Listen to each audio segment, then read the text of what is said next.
దానం నాగేందర్, కడియం శ్రీహరి, తెల్లం వెంకట్రావు, పోచారం శ్రీనివాస్ రెడ్డి, సంజయ్ కుమార్, కాలే యాదయ్య 6 ఎమ్మెల్యేలు. దండే విఠల్, భానుప్రసాద్, ప్రభాకర్, దయానంద్, ఎగ్గే మల్లేశం, బస్వరాజు సారయ్య 6 ఎమ్మెల్సీలు. ఆటో సిక్సరు, ఇటో సిక్సరు. కానీ ఈడికి ఆగేటట్టు లేరబ్బా. మునుం పెట్టి కార్లకెళ్ళి దిగుడే దిగుడు, కాంగ్రెస్ లో కలుసుడే కలుసుడు. ఇవాళ గీ ఎమ్మెల్యే గారంతు ప్రచారమైనట్టే పార్టీ మారిండు గద్వాల ఎమ్మెల్యే. బీఆర్ఎస్ టికెట్ మీద గెలిచిన బండ్ల కృష్ణమోహన్ రెడ్డి సారు ఇవాళ సీఎం రేవంత్ రెడ్డి సార్ ఇంటికి పోతే కండువా కప్పి పార్టీలకు తీసుకున్నాడు. వద్దన్న లోకల్ లీడర్ ముద్రకిస్తే సరే అన్నారట. జంపైన ఎమ్మెల్యేల Krishnamohan Reddy sir number 7. MP ఎలక్షన్ల ముంగట 3, ఫలితాలు చూసి 4 కారు దిగేన్రు. మొన్ననే 6 ఎమ్మెల్సీలు చేరికైరి పెద్దలు కేకేసార్ కండువా కప్పుకొని ఎంపీ పదవికి రాజీనామా కూడా చేసే.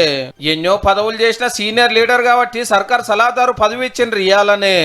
ఎటు చూడండి మంత్రి శ్రీధర్ బాబు సార్ను 6 ఎమ్మెల్యేలు కలిసిరు మా నియోజకవర్గాలను డెవలప్ చేసుకుంటాము పైసలు కావాలని. సుధీర్ రెడ్డి, లక్ష్మారెడ్డి, రాజశేఖర్ రెడ్డి, వివేకానంద, కృష్ణారావు, అరకపూడి గాంధీ సార్లు అందరు కూడా హైదరాబాద్ వాళ్ళే. అయితే వీళ్ళంతా రేపు కాంగ్రెస్ లో చేరికైతారనే ప్రచారం అయితే నడుస్తుంది.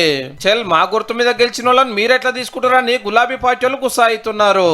ఆనాడు బీఆర్ఎస్ పార్టీ చేసింది చట్టబద్ధంగా చేసింది. ఓ దిక్కు ఎమ్మెల్యేలంతా జంప్ అవుతుంటే బాపేమో బైకాడ జాతర నడిపిస్తున్నాడు. పవర్ కోసం మాత్రపడద్దు, పబ్లిక్ అంతా మనతోటే ఉన్నారు, మళ్ళా మనమే పవర్లోకి వస్తాము, నా ఓటమి దేశానికే నష్టము. పోయినోళ్ళంతా దేవులాడుకుంటా మళ్ళొస్తారు, మా పార్టీ గెలిచినందుకు మహారాష్ట్ర రైతులు కూడా మస్తు బాధపడుతున్నారు అని సందేశాలు పంపిస్తున్నాడు రోజుకొకటి. స్పీకర్ సార్ కు కంప్లైంట్ చేస్తున్నారు, హైకోర్టులో కేసు వేసిండ్రు. అది అట్లా నడుస్తుండగానే ఇంకింత మంది పోవట్టేరే.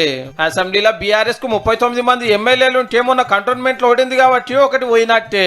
ఇక పార్టీ మారిన వాళ్ళు 7 అంటే 31 మందే ఉన్నట్టు ఇప్పటికైతే. చూడాలి మరి ఇక కేసీఆర్ సార్ అసెంబ్లీకి వచ్చే టయానికి ఎందరు మిగులుతారో.